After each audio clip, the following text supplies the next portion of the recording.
أبي أحمد كموت زدلي نغيها بحر يموت الله أنا نعمرو تقام كل وكالو روفزي معراب تግራይ ክነምልሲና ዝብል ዘለው ፕሬዝዳንት ሳፋወርቂ ሓድሽ ሚኒስተር ዞባ ምምሕዳራት ከም ዝመዘዘ ብወግዒ ተረጋጊጹ ኤርትራ አውዚ ጦርነት ከልዕሉ እያ ትደልዮም سلام كبرات تخطلتي كما تخونوا لمون كم تلمود هلون ازرارب نصعباتات حجركم متي زلخو باخو وغن زي فيديو زي لايك غركم بمجمار كسامو داتا مدبي مساي صنح انداولكو حدشي نزي چانل زخونكم سبسكرايب بمغبار بيتسبكون انداولكو نابتي فلاماين ازرارب نزعبا خوسدكم حبينا نكتاتل روفزي معراب تግራይ ክነምልሲና ዝብል ዘለው ኤርትራ አውዚ ጦርነት ከልዕሉ እያ ትደልዮም معراب تግራይ ክምለስ ዘይደልስ አብይ አሕመድ ጥራሕ ይኮነን ጌታቸውን ጻድቃንን ካልኦቱን ውንዮም ቃል በቃል ይነግርና ጌታቸው ሓደ ዝራእኽዎ እዚ ተብልዕሊ ህዝቢ ኤርትራ ዘርአዩ ንዕቀ ተብልዕሊ ሰራዊት ኤርትራ ዘርአዩ ንዕቀ ተስፋልደት መልስ ወይ ተዋጋእቲና ተጋሩ ሓያላቲና ጀጋኒና ክንብል እንተኮይናማ ተፈለዩ ይኩን ንሳቶም ተዋጋእቲ ይብሰሙ ምንም ጥርጥር ይው ስለ ሃይማኖት ጸጋም ነብሎ ናይ ይምሰል ዘረባ እንዛረወለ ይኮን ተጋሩ ተዋጋእት እንተኮይኖም ኤርትራውያን ውን ተዋጋእት እዮም በተግባር ከዓም ረጋግጾም ሓቢሮም ከዓም ተቃሊሶም ኣብ ሓንቲ ኹሹፍ እዮም ተቀቢሮም ነናይ ባዕሎም ኳሊቲ ኣለዎ ተዋጋእት እዮም ተዋጋእት ምዃኖም ሲሪዮም ነይሩ ይባዕሉ ትክክል ተጋጊዮም ኣትዮም ሓቶም እዮም ጨፍጭፎም ሓቶም እዮም ወቂዖም ግን ሓንቲ ቀላል መልስን ጌታቸው ናሃቦስኪ ሓንቲ ቀላል ምናልባሽ ውን ክልተ ነታናይ ውግእ ዝበላ ጌታቸው ከም ይኽብል ከሎ ከመይ ከም ዝንዕቅዎ ኢትዮጵያውያን እንደኸሪእኩም ያለው አሁን ኤርትራ እነሱ ባይኖር እኮ እኛ አልቀናል ደግሞልኩም ማን የተከላከለልን ያለው አሁን ኤርትራ እነሱ ባይኖር እኮ እኛ አልቀናል ኤርትራ እንተ ዘይህሉ ነይሮም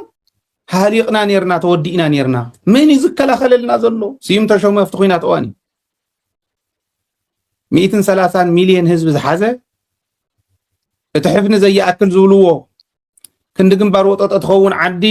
ተኾርሚ ዝነብር በታሪኹ ሰፊሕ ሕልኖ ሰፊሕ ለባም ግን ከዓጅግና በዓል ስረ ህዝቢ ቁጽረ ይኮነን ጽሬትዩ ብቕዓትዩ ኢሉ ነቱ ሸሞንተ ትሽዓተ ሃገራት መላፍንቲ ሒዙ ዝመጽ ሓይሊ ዳር ሕርየቱን ተሪኦ እንተሎ መን ተኸላኺልሉ ማን የተከላከለልን ያለው አሁን ኤርትራ እነሱ ባይኖር እኮ እኛ አልቀናል እዚ ጥራሕ አይኮነን የሚባለው እጇ ላይ ባይሆን ኖሮ ምንድነው ስሙ የኤርትራ ሰራዊት ታሪካዊ ውለታ ባይፈጽም ኖሮ ይሄ አዲስ አበባ ምንለው ከተማ በህዋት እጅ አይወድቅም ነበር። አዎ ልክ ነው። የኤርትራ ህዝብና መንግስት ውለታ ውሎልን ከዛ አደጋ ሊታደገን ችሏል። ስለዚህ ነው እዚ ይዋጋን በቃ ኢትዮጵያስ በይና ዓድ በራኽዶ ማይ ሕጻዶ እንተበጽሖም ሸተት ኢሎም ኣብ ሰዓታት ከኣትዮም ዝለና ዘሎ ጌታቸው ነዚዩ ምስኪናይ ኢትዮጵያ ባዕላ ትግራይ ትመጸክላ እንተ اوكي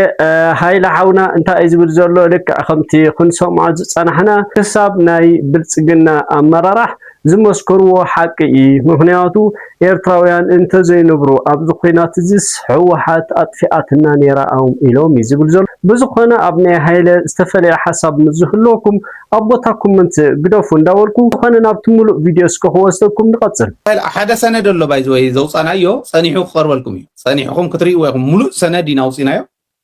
ብዙሕ ሳክሪፋይስ ከፊልና ይናውፂናዮ ክትሪእዎ ይኹም እንታይ ይብልኩም ዘለው 13 ነጥብ ወፅኦም ኣለው ኣብቲ ዲስከሽኖም ሰነድ ከም ዘለዎ ኢና ብኢድና ኣትዩ ሰሪሕና ያለን ብዙኾነ ኤርትራውያን እንተ ዘይህሉ ሰራዊት ኤርትራ እንተ ዘይህሉ ወያነ ውዚና ክንሪኦ ነርና መን ይዝከላኸለልና ዘሎ እዩ 7 ሃገር ሒዞም ዝኣተው ጅግንነት ወያነ ስረ ወያነ ስለዝፈልጥ እዩ ስረ ትግራዋይ ስለዝፈልጥ እዩ በትር ወያነ እንታይ ምዃኑ ስለዝፈልጥ ወይ በትር ወያነ ነቶም ዋጋ ዘኽፈሉና መላፍንቲ ሒዞም መጽኦም ዋጋ ዘኽፈሉና ዋጋ ከኽፈል ክኸድ ከሎ ዝተኸላኸለሎም ሽዑ ዝምርቕዎ ዝነበሩ አብይ አሕመድ ባዕሉ የኤርትራ ሰራዊት ባያግዘን ኑሮ ምን ሊፈጠር እንደሚችል መገመት አይቻልም ዝብል ዝነበረ ፓርላማ ኮይ ትማል ዝብልዎ ዝነበሩ ኢጌታቸው መሊስ ይዛረብ ዘሎ ኣብኣ ኮይኖም መፍታ መድረኽ ንሳ ብርግፀኝነት ሰራዊትና ኢትዮጵያ ንጌታቸው ክንቲት ኢሎም ፌስታል ኢሎም ከም ዝነዓቅዎ ኣብዚኣ ኮይነ ምግማት ይታበይን ቀሊል ካው ግን እትሳልሳይ ነጥበይ ሰራዊት ማለት ቁጽረ ይኮነን ሰራዊት ማለት ሓፂን መፂን ይኮነን ጦርነት ዝውዳእ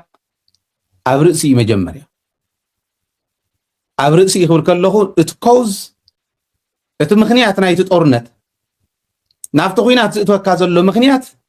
ምኽንያታዊ ኮንካ እንተኣቲኻዮ ብርግፀኝነት ስዕሪ ሓየት ሰራዊት ትግራይ ብረተይ ሓዘ መድፈዐ እተወ ካብ ኢዶም እንዳመንጠለ ዳርሕርየቶም ዘርአዮም ሪኢኹም 7-8 ሃገር ከኣቱ ከለዉ ገልጋሊ ረኺብና ኢሎም ኣብ ዝኣመኑሉ እዋን እውን ዳርሕርየቶም ዘርአዮም እኮ ተቆሎ ተደሪሩ ዓየ ዓውሒ ጋባ ተደሪሩ እንተይተረፈ ማንም ሓጋዚ ሃገር ዘይብሉ ኣብ ውሽጢ ኦኬ خبرات ተኸተልተይ ናይ ሃይለ ከምዚ ዝሰማዕና ኢና ከምዚ ዝሰማዕኹሞ ካብዚ ብምቕፃል ክቡር ፕሬዝደንት ኢሳያስ አፈወርቂ ኒ ኣምባሳደራት ናይ ደገ ማለት ዝኾነ ነገር መልእኽቲ ዝሕለፈሎ እስኪ ሓቢረና ክወስደኩም እንግሊዛውያን ሕጂ መምኽነታይ ኖኖ ኣብዚ ዘለው ኤምባሲታት ምንቅስቃስ ከልእኹሞ ገዛይ ከተፈርሰለይና መጽኻስ ኣነ ምድላይ ካኽትንቀሳቀስ ከፍቅደልካ ይኽእልን ዓቕሙ ይብለይ ናይቶም ኤንጀር ፆታ ክንፃወት ኣይንደልና በዚ ኸይድካ ትዘርግ በዚ ኸይድካ ትዘርግ ኣይከውን እንግሊዛውያን መፅኦም እዚኦም እንግሊዛውያን ዝብልዎም ዘለው ሒዞሞ ዝፀንሑ ኣፅዋርን ወተሃደራዊ መሳርሒታትን እዚ ኢልካ ክዛረበሉ እንድከኣል ኣይኮነ ኣይንዛረብን ንሕና ከምዝን ይኩሉ ዝርዝራት ኣብ ኢድና ኣለና እንታይ ክገብሩ መሬትና መፅዞም ሰባት እዚኣቶም እባናዮም መነፀሪኦም ስናይፐራቶም ካልእ ተፈላለየ መሳርሒታቶም ሒዞም ኣብ መሬትና ከመይ ይመፁ ስለዘይ ተዛረብና ብሰልበጣ ኣሲሮሞም ከምዚ ፈጢሮም ከምዚ መሰሎም ከሊኦሞም ከይዛረቡም እንቲ ናይ ጀኔቫ ኮንቬንሽን ከምዚ ይድብሉ ማስከ ሴርካ ማዕፆብ ገዛይ እንድሕር ኣሕቲኻ እዚ ዓገብ ክብለካ ኣይኽእልን እጅቲ ዘመት ኣነ ቆንጡ ኣብቲ ጉዳይ ከኣቱ ይደልኒ ኣነ ዝርዝራቱ ኣሎ ንሕና ካብ ሕጊ ወፃኢ ካብ መስመርና ወፂና ዘየድሊ ስጉምታት ኣይንወስድን ግን ከዓ ክንጥቀመሉ እውን ኣይንደልን ኣብዚ ዓዲ ዘይተሰርሐ ነገር ኣሎ ክበሃል ኣይከኣልን ቅድሚ እውን ተወሶ ካብቲ ንዛረበሉ ናይ ቢሻ ወርቂ ክወፅእ ተባሂሉ ንናይ ቢሻ ናይ ምዕዳን ንጥፈታት ንምዕጋት ዝተካየዱ ወተሃደራዊ ሸርሒታት ሓንቲ መዓልቲ ኣብ ዜና እውን ኣይተዛረብናሎም ኣይንዛረበሎም ኢና ዝርዝራቶም ኣለና ሳኤል ኣለና ሰነዳት ኣለና ኩሉ ወረቓቕቲ ብኢድና ኣሎ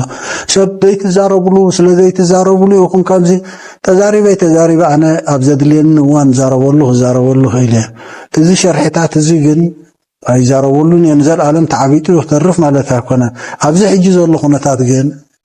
ኣነ ኣብ ክንዲ ኣብ ጉዳይ ድማጎት ኣብቲ ዝኸዶ ዘለኹ መኣዝን ክንዲ ዝኸይድ ካብኡ ንምእላየይ ምእንቲ ካልኦት ናይ ጎኒ ኣርእስታት ናልዓልካ ዝረብ ዘረባታት ኣይኣቱን ኣብቲ መፃወድያ ዘዋደድኩምላስ ኣይንኣቱን ኢና እምበር ኣብ ኢድና ዘሎ ብኢድና ኣሎ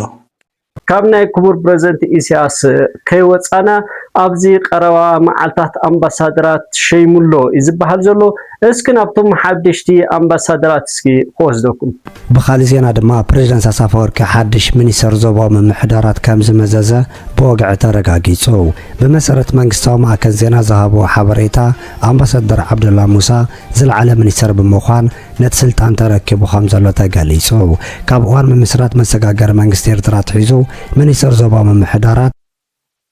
ከም ዘይወግዓው ዲፋክቶ ምክትል ፕሬዝዳንት ኮይኑ ከም ዘገልገል ይፍለጥ እቲ ሓድሽ በዓል ስልጣን ኣመሓዳሪ ዞባ ዓንሰባ ኮይኑ ከገልግል ፀንሐ እዩ ኦኬ ብጣዕሚ ደስ ዘብል ዜና እዩ ካብዚ ብምቕፃል ብዛዕባ ውፉይ ክንርኢ ከለና ድማ ውፉይ እንታይ ዝብል ዘሎ ኣብዚ ግዜ እዚ አብይ አሕመድ ኣብ ኩለን ቻነላት ናይ ሃገሩ ቀሪቡ ንሰብ ክመውት ኮይኑ ብቀይሕ ባሕሪ ኢሉ ክጠፍእ ኣለዎ ስለዝበለ ኣነ ድማ ንቀይሕ ባሕሪ ምስ ኣብ ኮይኑ ድሉ ስለዘለኹ ፀገም የብሉን ኣብ ኣዲስ ኣበባ ኣለኹ ይዝብለና ዘለው ፍይ እስኪ ናብቲ ሙሉእ ቪድዮ ዝተዛረበሎሞ ናው ክወስደኩም አብይ አሕመድ መጀመርታ ምስ ጋዜጠኛታት ዳሓር ምስ ሰብ ሃብቲ ኣግሂሩ ተዛሪቡ ወይ ክመውት ዝደሊ ንቀይሕ ባሕሪ ይሙት ክመውት ዝደሊ ንወደብ ዓሰብ ይሙት ኢልዎም ንጋዜጠኛታት ንሰብ ሃብቲ ኢትዮጵያ ንኣማኸርቲ ዝበሃሉ ዓበይቲ ዓዲ ናይቲ ሃገር ኣግሂሩ ክመውት ዝደሊ ካብ ሕጅኒ ነው ንዓሰብ ይሙት ሓንቲ ክፈልጥዋ ዘለዎም ግን ንሕና ካብ መንግስቲ ኢትዮጵያ ይኹን ካብ መንግስቲ ትግራይ ወግዓዊ ፀውዒት ሕሹኽሹኽ ዘይኮነ ከምዚ ናይ ሻዕብያ ናይ ኣቢ ኣብ ድርፎ ኣብ ሳዋ ኣብ ኣዋሳ ኣብ ስዑድ ዓረብ ሕሹኽሹኽ ዘይኮነሲ ብግልፂ እንድሕር ተፀውዒናስ ክንከይድ ኢና ንትካላትና ኣፍቂድና ንትካላትና ወኪልና ወግዓዊ ፀውዒት ተቐቢልናሲ ክንከይድ ኢና በቃ ፍለጥዋ እዚኣ ተረድኡ እንድሕር ተፀውዒናስ ክንከይድ ኢና ኣነ ብኣዲስ ኣበባ ክህሉ ይኽእል እየ እቲ ትካልናን ኣነን ተቃለስትን ዘማልእዎ ክራይተርያ እንድሕር ተማልኡ ኣዲስ ኣበባ ሲ ኣለኹ ኣነ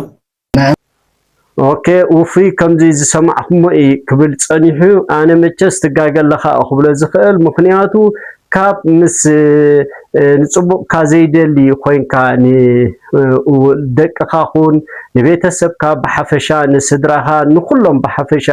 ካብ ምፀላእቲ ኮይንካ ምጥፋእ ንስኻ ብትኽክል ተቃዋማይ ኮይንካ ኣብ ዓድኻ ኮይንካ ለውጢ ዝመፅእ ዳ እምበር ኣብ ርሑቕ ዓዲ ኮይንካ ዝመፅእ ለውጢ የለኒ ኣነ ዝኣምነሉ ብዝኾነ ኣብ ናይ ውፍይ ዝተዛረቦ ዝተፈለየ ሓሳብ ምዝህለኩም ኣቦታኩም ኮመንት ግደፍ እንዳበልኩ ናብቲ ናይ መወዳእታ መደብ ክወስደኩም ከለኹ ከዓ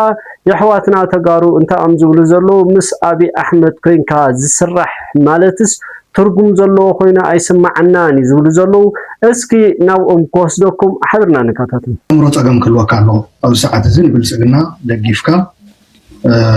ኣይኮነን ኣብ ዓለም ለኻዊ መድረኽ ኣብ ከምዚ ዓይነት ኣርእስቲ ኣብቲ ሎካል ዝገብሮም ነገራት እውን ኣብቲ ውሽጢ ዓዲ ዝገብሮም ነገራት ብፍፁም ኣይኸውንን እዚ ሕዝን ግን ክንሪኦ ዘለና ብልፅግና ሕዚ ከምኡ ዝሓስቡ ተጋሩ ምርካቡ ምን ብዝፈጠረሉ ዕድል እዩ ኢልካ ምርኣይ ኣይ ቲንክ ኣገዳሲ ይመስለኒ ተሃልዮም ከምኡ ዓይነት ንብልፅግና ተቆርቂሮም ብልፅግና ማዕቐቢ ይግብኦን እዩ ልክዕ እዩ ጦርነት እውን ኣይደልን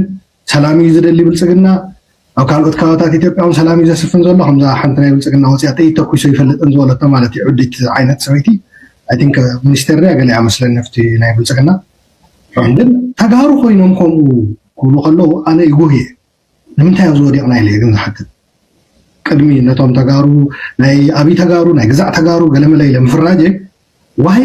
ነብስና ኣብ ከምዚ ረኺብና እያ እየ ዝብል ይሓዝን እየ በቶም ናተይ ተጋሩ ማለት እዩ ናተይ ተጋሩ እዮም ባይዘ ናይ ኣብይ ተጋሩ ይኮኑ ስለዚ እዚ ክርኢ ከለኹ ዝመፀለይ ነገር እንታይ እዩ ብልፅግና ቅድሚ ሕዚ ጀኖሳይድ ኣውጁ ምስ መላፍንቱ ሻዕብያን ምስ ሓይልታት ፋኖን ኮይኑ ትግራይ ክመፅእ ከሎ ኣብ ትግራይ ናይ ብልፅግና መፅሓፍ መደመር ሽከም ትግራዋይ እውን ኣይነበረን ናይ መደመር ኣተሓሳስባ እውን ዝቕበር ርእሲ ናይ ትግራዋይ ኣይነበረን ሕዚ ግን ብልፅግና ካብ መደመር መፅሓፍ ሓሊፉስ ከላሽን ሽከመሉ ትግራዋይ ረኪበሉ ነዚኦ ዝገልፆ ባይዘ ወይ ናይ ሓራ መሬት እውን ስለዘልዐልኩምዎ ንብልፅግና ከላሽን ዝሽከመሉ ትግራዋይ ክብል ከለኹ ይርድአኩመሉ እንታይ ይብል ዘሎ ብልፅግና እዩ ዘዋፍሮም ዘሎ እየ ዝብል ዘለኹ ብካልእ ዘራርባ ንሳቶም ኖ ናይ ባዕልና ዕላማ እምነት ኣለና ገለ እዮም ዘሎ ኖ ፋይናንስ ዝገብሮም ኣፅዋር ዝቦም ብልፅግና እዩ ግን ንብልፅግና መን እዩ ሸሓነ ገይሩ ዘቐብሎ ዘሎ እዩ ካብ ትግራይ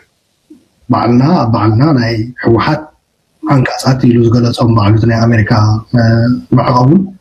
ዓንቃፃት መራሕቲ ሕወሓት እዮም ምስ ዝገብሩ ዘሎ ናይ ባዕልና ውድቀት እዩ ቁፅሪ ሓደ ተሓታትን ውድቀት ትግራይ ኣብ ውሽጥና እዩ እቲ ውሽጥና ዘሎ ሕማቕ ዝወደቐ ውዱቕ ፖለቲካን ውዱቃት መራሕትን እዩ ስለዚ ቅድሚ ሕዚ ብልፅግና ሓደ ትግራዋይ ኣነ ይዝክር ምናልባት ዮሃንስ መንጋግ ይመስለኒ ናብ ትግራይ ዝወፈረ ጀነራል ኮይኑ እዚ ግን ብልፅግና እቶም ኣብ ጀኖሳይድ ትግራይ ንምምካት ተሳተፉ ጀነራላት ከይተረፈም ኢሉ ኣሎ ንሱ ኣሎ እንታይ ኢና ኮይና እዚ ንምንታይ ኢና ዘይንፈትሖ ዝፈትሕ ፖለቲካ ንምንታይ ኢና ዘይነምፅእ وحلف حلفوكو تمالي ندي نحفتي نوعلي نهوتي مننتي جنسايد كي تفيلو زكالا سنوارا منسي حزا يوقادلني لوكو حقوصيهم بحيلون يقفون سلازي I think ከምዝ መስለኒ